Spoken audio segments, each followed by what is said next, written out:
Hi, this is Jenni Alpert with John Broughton on Retrospectives on 3SERKC Radio.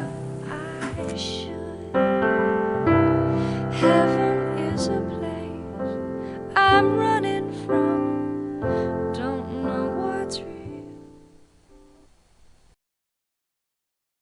real. Just to start, what was your first musical memory, I guess, from your childhood? When do you remember music starting to take an important part of your life?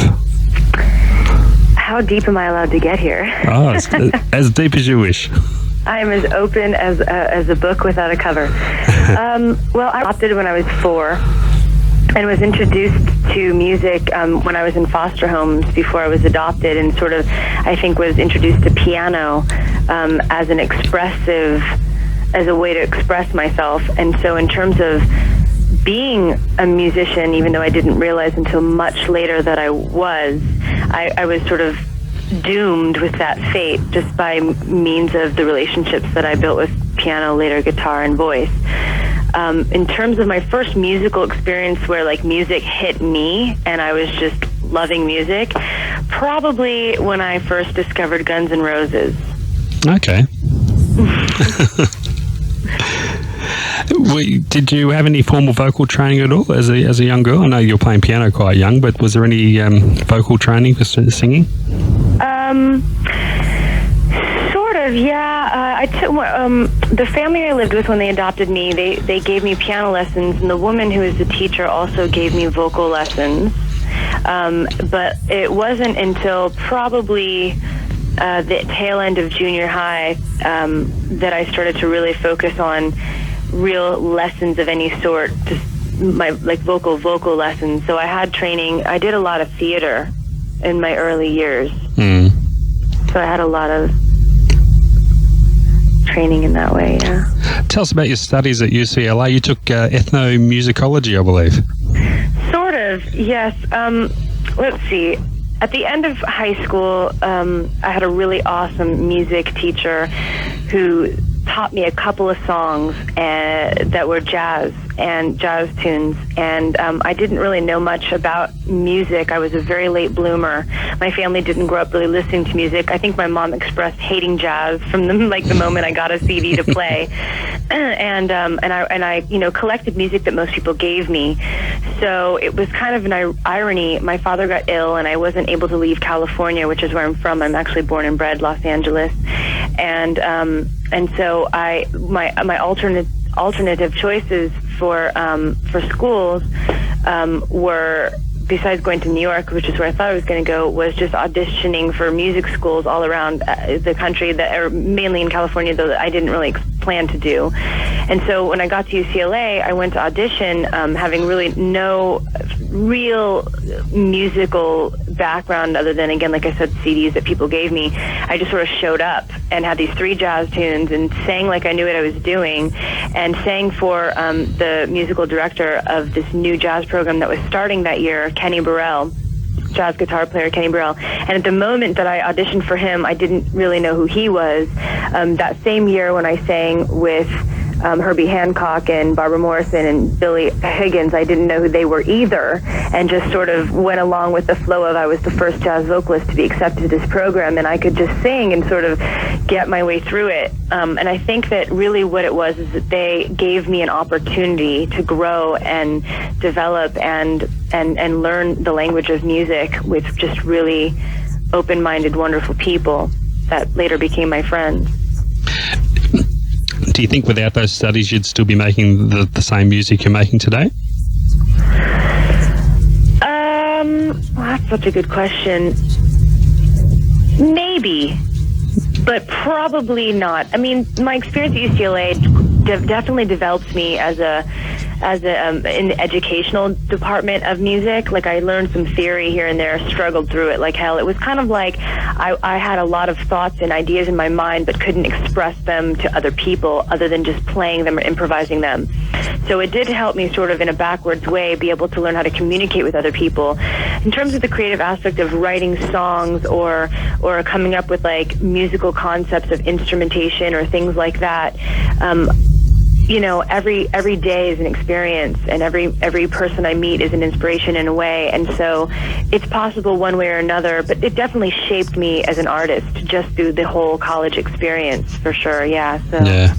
Ever pondered what career direction you may have taken had it not been music? As musicians, I don't think we choose it. I think that it's sort of a fated thing. I really think that we're born into this world in some way. We choose our parents to be our vessel, and we haven't a choice really to be the musician that we are. But there's lots of things I love to do, and I do have like 7 or 8 jobs here in Los Angeles that I have managed to keep over the years, mainly to be well-rounded and to just things inspire me. I work, I teach a lot, not just music and independent lessons, but to preschools and to junior highs. I do like little programs for underprivileged kids who would like to learn music, and I also work with people who struggle with English and writing in terms of the structure of how to write papers and things like that, people who are challenged. So if I weren't, I don't know, doomed to have become this musician, I don't know. I think I was brought up very independent. I think I would have started a company either way. Yeah. That was my own, and probably always will do that in a sense. But yeah, no, I don't know. I had dreams like when I was younger, like, oh, I'd be a teacher, or oh, I'd be a therapist, or oh, I'd be a bicyclist around the world or something, or a backpacker. I don't know. but I think we can do all of those things in one lifetime in a way. In a way, yeah. I get the impression when you were growing up and discovering music, you were very open-minded in the terms of taking in new musical styles. Did you find yourself becoming a real keen student of various musical styles and soaking up as much as you could? I think that's very true, yes. I mean, when you don't know what you don't know, you don't feel ashamed about it, really. You just kind of walk in empty-handed. Yeah. And that's kind of how I've been my whole life. And I think that there's sort of I wouldn't say ignorance or naivety as much as I would just say that I think it's fortunate to be open when you don't know things. And I am confident in that part of myself. And so, I mean, every year that I meet someone, either it would be an intimate relationship throughout the years, or it'd be a good friend or another musician who inspires me, or I don't know, the list could go on. I mean, for a while, I love tapes. Like, technology kind of scares me, but I'm really working hard. Like, I got Skype. I don't know if Australia's into that. I've heard of it, yeah. It's that free internet program where you can speak all over the world for free, and I shouldn't say that because all of a sudden it'll be like $1 million to do, but I love it. So I'm really moving forward in technology, but I still have to say that I love tapes. And when I first started touring independently around the United States and later around the world, I always brought blank tapes with me, and would every place I stopped, because I wasn't so much like the hotel. I was a ghetto, grassroots, make it if you can, get there and really trek through the countryside, and always had blank tapes and would tape songs from each place that I stayed at, their favorite tunes. And for a long time, I really only knew melodies and songs and not so much artists or the musicians or the bands or whoever that created the music. It wasn't until much later that session musicians really helped inspire me to really work hard to remember who it was that was leaving such myth on tape. But yeah, I'm open-minded to so much music. I really love most of it. Not all, though. I mean, really, not all. Can you find a common link between most of the artists that you would cite as major influences on you? A unique quality that exists through them all? That would be interesting. I don't know, because, 1 minute I love Nick Drake, the next minute I love...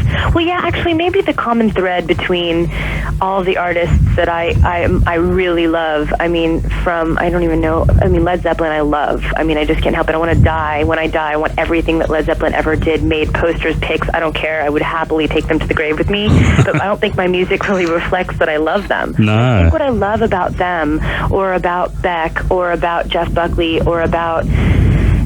Bonnie Raitt, or about, I think I love their nakedness. I think I love nakedness in music. I think I love vulnerability and nakedness and honesty in any music. And I think that my human spirit can sense that, or certain Bjork tunes, or I don't know. I love Tool. I love Maynard. I think he's an amazing singer. And I just think that, I'm grasping out of the blank thin air at this moment things I can think of off the top of my head, but I think it's really the nakedness of the artist that draws me towards the music itself, not so much the genre, but how I feel when I hear it. So when did songwriting really kick in for you, and what do you recall of some of your early songwriting efforts? Oh, I was terrible. I mean, I don't even know if I'm still, I think I'm still developing. I think every day is a development. I think I don't force myself to write. In fact, I don't force myself to write or practice or do anything. I think about music. I think about discipline. I think about art. I think about the art of living. I think about the art of living creatively. And I don't ever try to force myself to do something or be something I'm not. I get disappointed if I don't have a regular schedule, but it's just difficult. So I remember the very first song I wrote lots of little piano things all since I was young, and since I struggled so hard with the little black notes or dots that were notes on the walls, I could never really read and write so well that I used paint and colors and textures and things like that to write and remember my songs and to try to communicate with other people, and was generally just thought of as crazy, which is fine. And but eventually, like when I was writing songs with words and, music, melody, all of that, and for a long time, really, even though piano was my first instrument and was my private instrument, I picked up a guitar at, 16 or 17 and really was terrible, actually forever terrible, and struggled to be better and always wanted to be better and be, just be more than, I wanted to be a singer and to be an instrumentalist and all sorts of stuff. But, I think that guitar and piano anyway are writing tools for me. And I don't know. I think that over time I get lucky. That it's, and the getting lucky part of writing songs for me, truthfully, I think is when we are so free and open and allowing ourselves not to try to control everything, that all of a sudden there's just this moment of clarity where something comes through us, and we are merely the instrument as well as the music, the voice, or the instrument, that the song comes through as sort of like a channel. And I really believe that.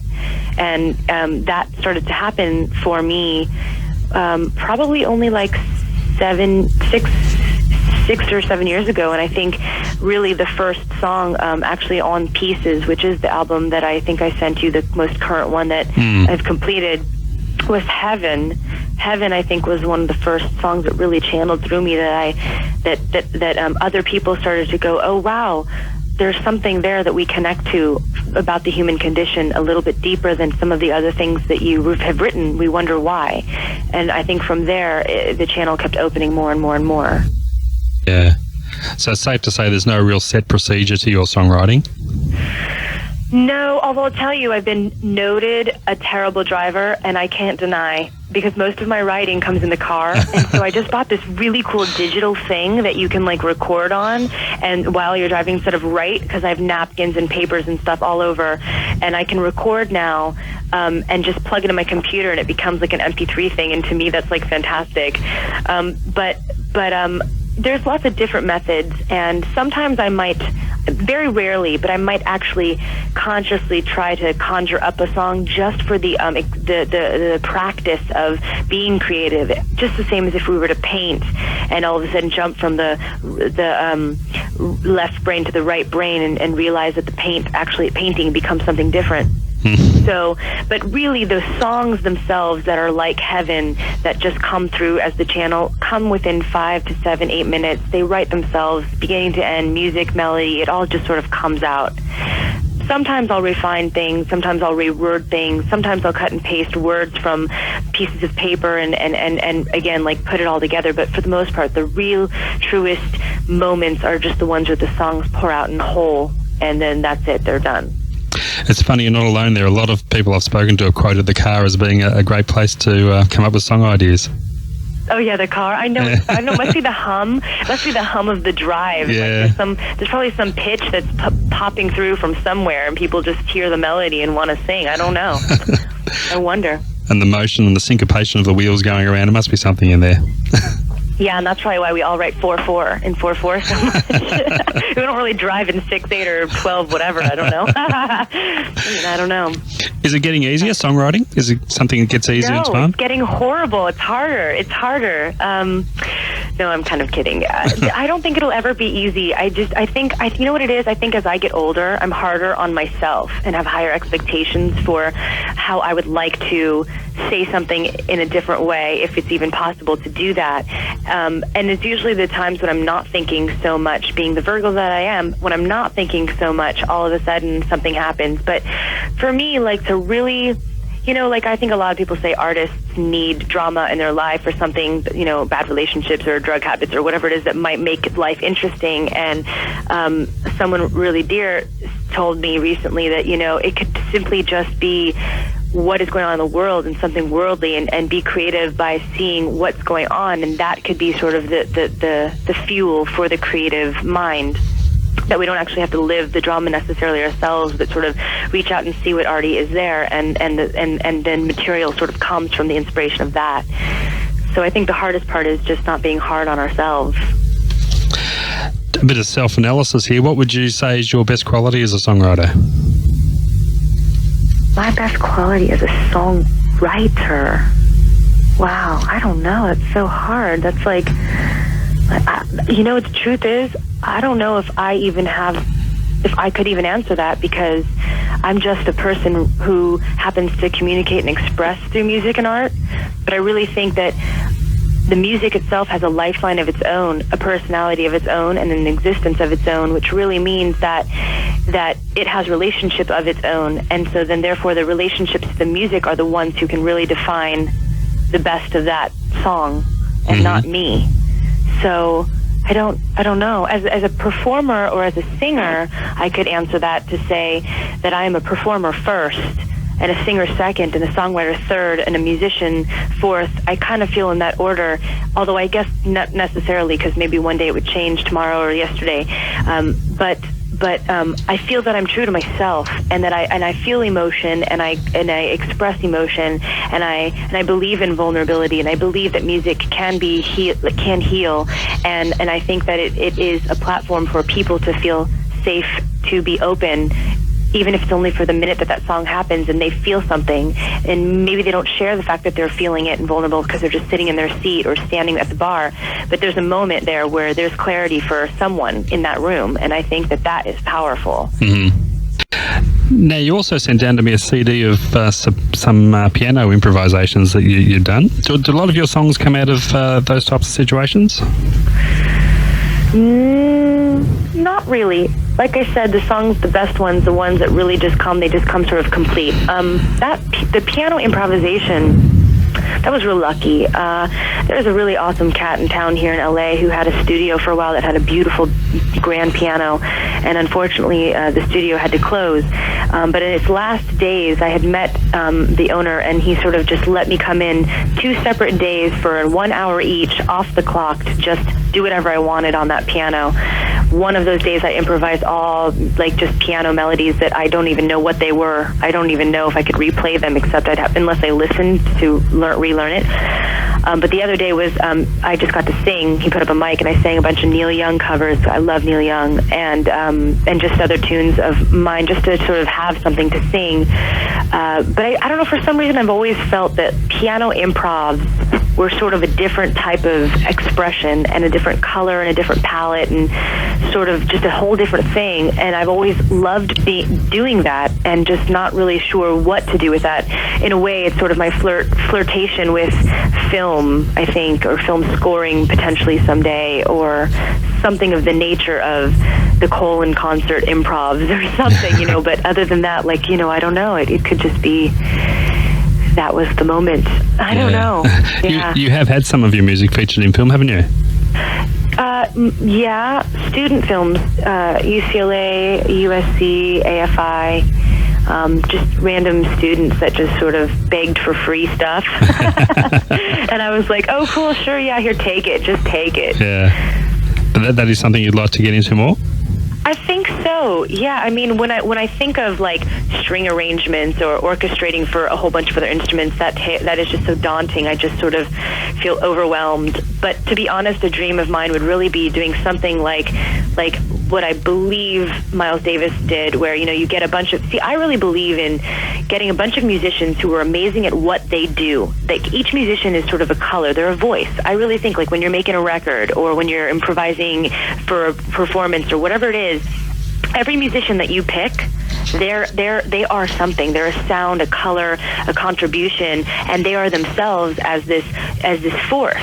And so you're essentially painting with these textures and tones. And so when you pick, when you select these different instruments, so to speak, to come up with the final, I don't know, the whatever you splatter upon this canvas that does become the song, to me it's so inspiring. And so I would love to have the opportunity to have a film that is on screen and have like a wall of sound type of situation where we're in a studio and the instruments are there and they're all mic'd up, and the specific people who play their instrument that particular way, we're all sort of like watching this film and improvising to it, and we score it that way.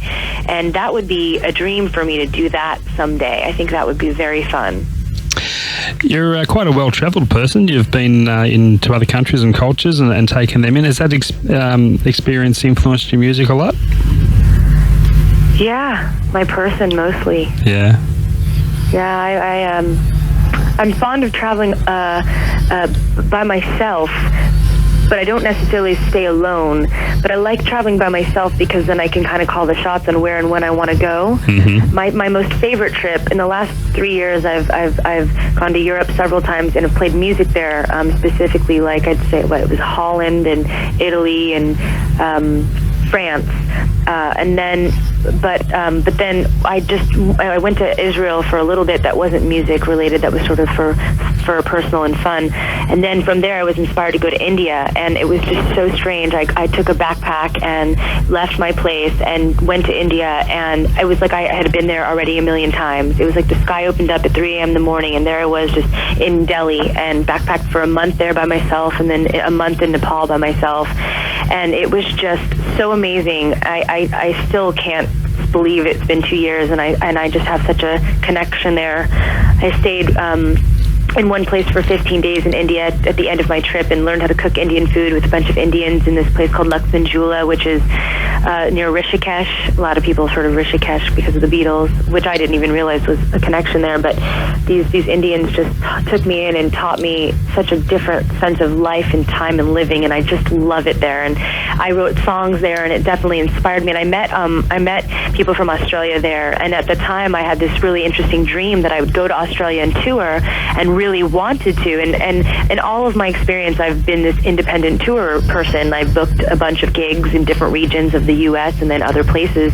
based on friends or family or interesting places or interesting singers and songwriters that I'd want to meet.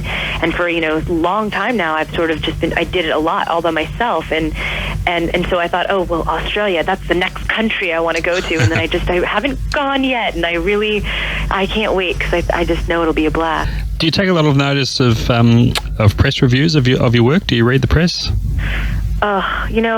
Once I was excited that my name was in print, and then after the bold of my name, there was sentences that scared me. I just decided that if press comes, good or bad, it's for everybody else to read, Yeah. And I can just be myself and be true to me and just suck it up.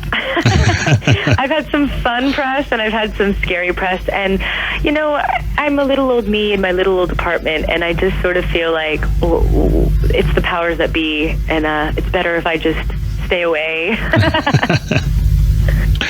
Something I know that is dear to your heart, and you touched on it earlier, is the Art of Expression project that you developed. Can you tell us a bit about that? Oh, sure. Oh, I love it. Oh, I love Art of Expression. When I was at UCLA, I had a hard time actually staying in class for very long. Sometimes it would be 3 hours, and it just drove me nuts. So oftentimes I would escape the music department and pretend like I was a different major and would wander around UCLA and explore different majors. And so in the event I did that, I found myself at this place where they were starting this program called the Arts Bridge program. And it was basically to employ students via scholarship and to put us into downtown or inner city schools where kids needed music or music programs or whatever, and we sort of got the freedom to develop our own programs. So that was my first experience at realizing how much the Los Angeles schools really needed some support and help, and how much fun it was to communicate with kids and show them that, you know, music is a language too, and it's a way to express yourself and be free. And so that was so much fun. And then later, as I was touring a lot, once I graduated school and did this whole tour test thing to see if I really could handle the road, and really only knew how to do what I wanted to do when I wanted to do it. So I just sort of did this all by myself, and realized that, you know, musicians had a hard come down after they would come home from the road. Oftentimes they'd be gone for 3 weeks or 3 months and wouldn't have a job when they came home, and they wouldn't have order to their life or a schedule, or really wouldn't. It's just a big adjustment. And so with those two interesting issues, I started to try to figure out how I could work in inner city schools for these children, have a job when I was in LA, and what I would do with my job when I was on tour, and how I would be able to keep it when I came back. So the first step was to find musicians who were like me, who wanted to teach and liked being in school. And I built this program where musicians who would come off the road from touring, who needed jobs, would substitute my jobs in my 4 or 5 schools, but they would be like a bass player and a drummer. So like these kids would get, you know, like a 7-week program of first guitar and music and piano, and then when I was gone, they'd see the drummer for a bit and the bass player for a bit and a horn player for a bit. So the musicians were getting jobs and were being able to be cultured and give back to the community, and these schools who couldn't really afford a whole music program could get a taste of music. And for a while it was really this great idea, and it was working out. It was kind of hard. It was almost like a whole nother life commitment to try to keep it going. And then the bigger challenge was eventually a lot of the schools started to have budget cutbacks and couldn't really afford to even pay the musicians as my subs. So what I decided to do is, while I was touring, I would put these festivals on in every city that I was touring to, like New York, Philadelphia, Baltimore, Atlanta, wherever. And one of my inspirations for doing that was, it's hard as an independent musician to go to a city and not know anyone and try to play a gig. It's easier to go to a city where you know a bunch of musicians who are local, who have maybe a small draw each, plus other touring musicians who happen to be in the same city at the same time, to put on some kind of event or festival where everyone's participating, so fans can come and be a part of an event, not just try to promote one musician, but this bigger idea. And then to have to pay everybody is impossible. So if it becomes a benefit where the money from the door goes to this fund to pay musicians when they're home to work in inner city so that kids can get music education, I just got this crazy idea to try to do it. I think I spoke really fast, and I don't know if it all just came out. No, it all makes sense, yeah. So that's the idea. So Art of Expression is a really small little bud of an idea that has slowly been approached, and locals in LA have done it, locals in Seattle have done it, locals in New York have done it, and Atlanta have done it, and I think Philly. And that's all I've done so far. And most of the money went into a little fund that paid musicians to work specifically in LA, because that happens to be where I am. But it would be really wonderful to be able to have it sort of with all the musicians performing the festivals in their own cities, that those specific musicians would also get to work in inner city schools in those particular cities as well. And I just think that at some point, if I had a bigger grant or some more support or a couple more people working on it with me, then that idea could come to fruition. And I think it's sort of a lifetime goal. And I think as I really, but we have to sort of moderate our time and our on this earth, and so I can give a little of that. And I think what's most important is to focus on writing music and performing and reaching out, so that I have more pull, I think, to be able to get grants in a way so that it can work for itself. But I mean, the idea has, on a very small level, has been very exciting. It's just taking it to the next step, or taking your career to the next step, or taking your life to the next step is always a big challenge. Yeah. Well, speaking of the next step of your career, you have an exciting recording project in the pipeline at the moment, I believe. Yeah, it's crazy. You know, after touring for 3 months this past 2005, I did this whole thing where I toured the East Coast and then the South and the Midwest of the United States, and then just hopped on a plane and went to Europe. I came back after 3 months merely just exhausted, and just sort of thought, well, I've done that. I've done that a couple times now. What's next? And the one thing I had never done is really started to trust teammates. I've had a few really wonderful support systems. A promoter in Atlanta, Seth Weiner, has a little company called Shimon Presents, and he's really done a lot of publicity and support in a lot of ways. And there's numerous people all over the country, promoters or bookers or who knows what, who have done some sort of something in support of independent little old me. But the one thing I never really did was make a record with a producer. Every recording I've ever made has always been something independent. Live one takes this way, live with a band in a studio that way, live on a stage that way, you know, a little bit of pre-production here and there, but pretty ghetto. A lot of really wonderful captures of a moment that documented time, but may not have really had the experienced engineer or the experienced producer of many years behind such music. So one day in October of 2005, I was so anxious, having no idea what I was supposed to do with myself. I started typing in Google.com, no joke, typing in producers in LA and pressed enter, and lists of names came up. So what did I do? I just emailed all these people. And basically there was this one person and I started going on these meetings thinking like, well, whoever they are, let's figure out what they think producing means and who they are, and let's see, you know, what I just was really open.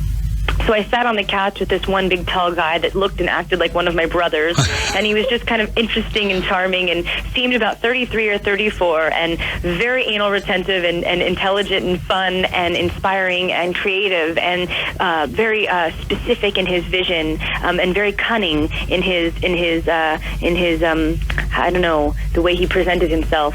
And before I knew who he was, his first or last name, I knew the word producer. I knew his first name and the fact that he considered himself a producer, and that he had this studio called Studio Without Walls, and there really were no walls. And I thought, what is this ghetto place? Like, where am I?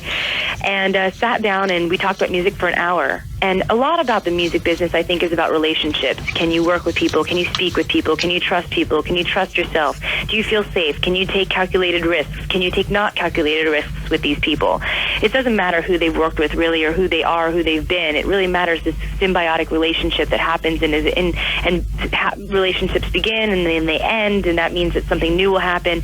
So anyway, so here I am sitting with this dude in this Studio Without Walls here in, you know, Los Angeles, California, Hollywood, whatever. And at the very end, you know, we talk about music, and I'm really excited about this guy for whatever reason. And I say, well, you know, could you just play me something that calls you a producer? Like, I'd like to hear something you've done. I just don't know. So he presses play on his tape, whatever, CD deck, and all of a sudden it's Crosby and Nash singing their new recent release. And I'm like, who the F is this guy? Like, where am I? He didn't produce this. Like, this is a joke. And I was like, oh, yeah. And I felt so stupid. I kind of like didn't want to seem like I was totally impressed, and I didn't want to seem like I didn't know what was going on. So I just sort of said, yeah, that definitely sounds good. The guitar sounds good. Yeah. You know, just sort of like stunned. So I went home and I told my drummer, Jimmy Paxson Jr., who's currently playing with Stevie Nicks now in Australia. So for all you, how do you say Aussie people? Aussie. Is that how yeah, Aussie people. Yep. He'll be in Melbourne at the end of next week playing with Stevie Nicks in some real big arena somewhere, and I don't know, it's very exciting. He's a really cute, wonderful drummer with big fuzzy hair, and it looks like a pineapple, and there's lots of really fun folks that are out there playing. So anyway, so I told Jimmy, I said, Jimmy, yeah, I met with this guy, and his name's Nathaniel Kunkel, Nathaniel Kunkel, and Jimmy nearly fell over, and he's like, who did you just meet with? Who? And I was like, yeah, and it was funny, because he called himself a producer, and he played this Crosby and Nash stuff, and I just thought, I totally know them. And then it turns out, of course, he's the son of Russ Kunkel, who's one of the most amazing, I mean, Steve Gadd is, of course, we all know, is an amazing recorded drummer. of all times. But, Russ is way up there with Steve Gadd. They're two of my favorites, next to, of course, Jimmy Paxton. And Russ is just an amazing drummer and is the father of Nathaniel, which really has nothing to do with their careers. Their careers are totally separate. And I was very impressed once I really met all of them and began working with them. The relationship that Nathaniel and Russ have is so professional, and it's just very inspiring that family can work so well together, and you don't even feel that it's family. Yeah. So I just went into this studio called The Village here in LA because Nathaniel is a rock star, and brought me in there with Russ Kunkel on drums and Victor Krauss on bass and Matt Rawlings on piano, which was interesting first for me to go into the studio and not play piano and not play guitar, but actually really sing. And it really made me feel like, wow, I bet Bonnie Raitt had opportunities to sing, not just play guitar or slide guitar. And so I really, and I was really scared that, well, what's going to happen if, someone else plays the piano voicings or a sense of swing that may not be what I was hoping for. And supposedly, I guess the music dictates itself, and Matt Rawlings is really just a stellar musician and played the music like better than anyone ever could have. And I felt safe and captured in this really true way. And Dean Parks came in later and played some guitar, and I'm speaking these names like I know these people like they're my buddies, but I just have to be honest that I had no idea who they were and how amazing and how talented they were. And it was really just because a friend of mine who's a good guitar player here in LA, who happens to know all these, like, who session people are. This guitar player, Chris, just told me, look them up on Google, research who they are, listen to the records that they've done, know who you're working with. And, and that's so true. It's like they're people, their sounds, their textures, they're artists. And so far we've made 4 songs, and I have no idea what's going to happen with them. I don't even know if they're great or good. I mean, they're me, and I'm honored that they're true, and we'll see. I mean, they're just a bunch of really interesting characters. I don't know. Well, you're certainly in good hands, that's for sure. Yeah. Just to finish up, Jenny, where would you like to see your career in, let's say, about 5 years? 5 years? Oh my God, 5 years. Do you think ahead much? Do I think what? Do you think ahead very often, or? I do. I used to actually obsess about thinking ahead, and I've really just, after India and just everything that has gone on in the last few years, I love living in the moment and prefer to really try to live in the moment as much as my hippie self can possibly do that, because then I can really love every minute that passes by and honor it. But of course we do have to be real and project some sense of dream and some sense of focus and some sense of hope and wish something so that we can work towards goals. And I want to tour more. I want to sing for anyone. I'll sing in a coffee shop. I'll sing in a gas station. I'll sing on a roof. I'll sing in your living room. And I will go to anywhere in the world because I love culture and I love people. So I think for me, the real drive is to visit the world in small increments for the rest of my life, and to learn how the world works, and to learn how our world is changing, and to understand what generations below us are looking for. I mean, everyone needs a hero. Everybody needs inspiration, and I need that, and I want to know who we're looking for. I mean, in this era that we live in now, I'm curious to know what it is and who it is and where it is and how we all sort of relate. So I hope that my career will continue to bring me closer to that and to people, and that may be through making records and someone will want to sell them, or that will mean for me mostly to tour and travel and perform in bigger places as time goes on, because I really want that piano to show up. I just want that piano to show up on stage so I can walk in and play it and sing. But that's in 5 years. I hope to hit 5 more countries, 6 more countries, 8 more countries. I'm a flutter butterfly ready to go. Well, Jenny, let's hope the next time your drummer's in Australia, he's playing on a Jenni Alpert tour. That'll be great. We hope so. But please check out Stevie Nicks. Those cats are wonderful, and it's a really touching, inspiring, wonderful show. I don't even know where in Melbourne they are. I guess you just got to go to Stevie Nicks or the nicksfix.com. And I really didn't even know who she was till he got the gig. I have to be honest. I heard a little bit about the Fleetwood Mac characters, and then later on I happened to sort of happened upon the tour when they were in the U.S., and the music made me cry and inspired me. And she's short, like I'm short, and wears big boots, and it seems like a lot of singers are, and I'm honored and excited. And I just think that you guys are in for a really great treat. So. I can tell you that they're playing at the Rod Laver Arena here in Melbourne, which is our largest indoor venue. Holds about 15,000. Yeah, it's going to be amazing. It's going to be sold out and people are going to cry. And I'm excited for you. I'm so excited for you. Well, we hope you'll be playing there one day yourself too. That'll be great. Oh, yes. Well, we will. Thanks a lot, Jenny. Thank you so much for calling. So does Thanks this mean for that your we hang up, or do you just press unrecord? We'll just hang up like a normal phone call, yeah. Oh, then I guess bye. Thanks for calling.